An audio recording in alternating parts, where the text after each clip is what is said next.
ये है सिवा। ये बहुत सारी मसरूफ मार्केट्स और तकरीबन 33,000 लोगों के साथ एक पुरहुजूम जगह है।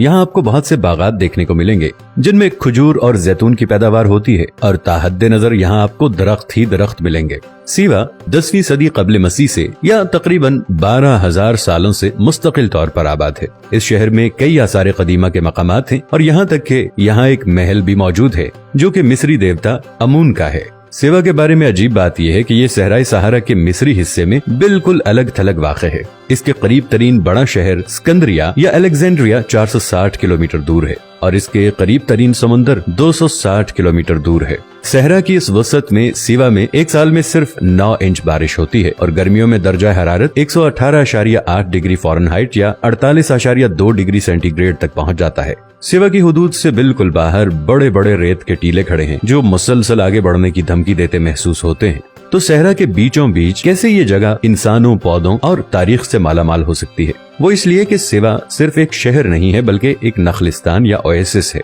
दूसरे अल्फाज में ना खत्म होने वाली बंजर जमीन में एक जरहेज खित्ता। लेकिन नखलिस्तान दरअसल होता क्या है और बनता कैसे है?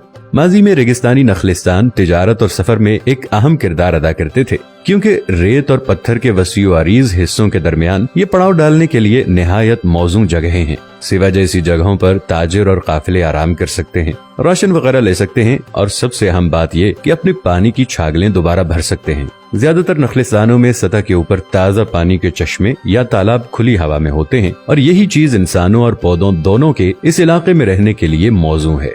लेकिन ऊपर से जब नजर डाली जाए तो पता चलता है कि इन तालाबों में कोई दरिया या नदी भी नहीं आती है और जैसा कि मैंने पहले जिक्र किया है, इस तरह के इलाकों में सालाना बहुत कम बारिश होती है या बिल्कुल नहीं होती। तो फिर ये जिंदगी बख्श पानी कहाँ से आता है? आइए सिवा को ही बतौर मिसाल इस्तेमाल करते हैं। अगरचे इस जमीन पर साल में सिर्फ चंद इंच बारिश हो सकती है, ये चंद इंच काफी बड़े रकबे पर पानी की एक बड़ी मिकदार में इजाफा करते हैं और आपको आमतौर पर सहरा में एक निचले मकाम पर एक नखलिस्तान मिलेगा। एलिवेशन मैप पर अगर नजर डालें तो मालूम होता है कि सिवा नखलिस्तान कतर के बड़े डिप्रेशन के बिल्कुल दरमियान में है। दर हकीकत सिवा का ज्यादातर इलाका सतह समंदर से तकरीबन 19 मीटर नीचे वाक़ है। लिहाजा सिवा और दीगर नखलिस्तान बुनियादी तौर पर इर्द गिर्द के इलाकों का तमाम पानी इकट्ठा करने के लिए कीफ यानी फनल का काम करते हैं। इन जगहों पर पानी लाने के लिए सतह पर कोई दरिया या नहरें नहीं है, तो पानी वहाँ कैसे पहुँचता है? ये इस तरह के जमीन की सतह के नीचे एक ऐसा इलाका है जहाँ बारिश का पानी जमा होता है। हम इसको एक्वाफर कहते हैं। अगर बहुत ज्यादा बारिश होती है तो आबी जखायर के ऊपरी हिस्से, जिसे वाटर टेबल कहते हैं, ये ऊपर आ जाएगा। अगर बारिश बहुत कम होती है तो पानी का टेबल गिर जाएगा। हम जेरे जमीन आबी जखायर से फायदा उठाने के लिए कुएं खोदकर आबपाशी और पीने के लिए काम में लाते हैं। कुदरती तौर पर जहाँ जमीन की बुलंदी ज्यादा होगी वहाँ पानी की सतह भी बुलंद होगी। लिहाजा अगर आपके पास ऊंचाई वाले इलाके हैं जैसे कि रेत के बुलंद टीले या पहाड़ियाँ जो कि कम ऊंचाई वाले इलाकों जैसे डिप्रेशन के साथ मौजूद हों, तो आपको इस तरह के मकामात मिल सकते हैं जहाँ वाटर टेबल सतह जमीन से करीब या सतह से भी ऊपर आ जाता है। इन जगहों पर पानी जमीन से बाहर निकलकर तालाब या पूल की शक्ल में जमा हो जाएगा और जहाँ पानी है वहाँ जिंदगी है। और हालांकि ज्यादातर सहराई पौधे छोटे और घने होते हैं, मौजूद हालात में वो भी लंबे और सरसब्ज हो सकते हैं और इस तरह के मौजूद हालात से एक नखलिस्तान या ओएसिस बनता है।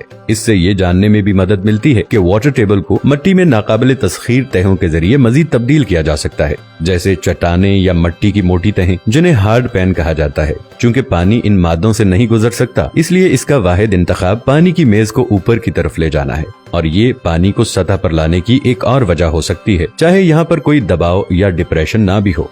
और ऐसे ही बनता है एक नखलिस्तान। काफी बड़े इलाके से हल्की बारिशें कशिशे सिकल के जेरे असर जेरे जमीन पानी के जरिए बह सकती हैं, जो बुनियादी तौर पर एक जेरे जमीन दरिया बन जाता है। आखिरकार पौधे और जानवर पानी वाली ये जगहें ढूंढ लेते हैं और एक छोटे माहौलियाती निजाम की तश्कील होती है जो कि किसी बेकार सहरा में भरपूर जिंदगी का एक माइक्रोकॉस्म है। और अगर हालात साजगार रहते हैं तो नखलिस्तान हजारों साल तक मौजूद रह सकते हैं और अमली तौर पर इनमें कोई तब्दीली भी नहीं आती। 2007 में सिवा के नखलिस्तान की चट्टानों में एक इब्तदाई होमिनिड के कदमों के निशान दरियाफ्त हुए जिसकी उम्र का तखमीना 30 लाख साल तक है। जिससे जाहिर होता है कि बैरूनी दुनिया से मुकम्मल तौर पर अलग थलग रहते हुए नखलिस्तान कितनी देर तक बरकरार रह सकता है। देखने के लिए शुक्रिया। मुझे उम्मीद है कि आपके तजस्सुस को तस्कीन मिली होगी, और अगर नहीं तो हम मजीद ऐसी वीडियोस लाने वाले हैं जो आपके तजस्सुस की तस्कीन के लिए फायदेमंद भी होंगी और जिनसे आपको सीखने को बहुत कुछ मिलेगा। हमेशा की तरह अगर आपको वीडियो पसंद आई है तो बराह करम इस वीडियो को लाइक करें और इसे शेयर भी जरूर कीजिएगा। इंशाअल्लाह अगली वीडियो में मिलेंगे, तब तक के लिए अल्लाह निगहबान।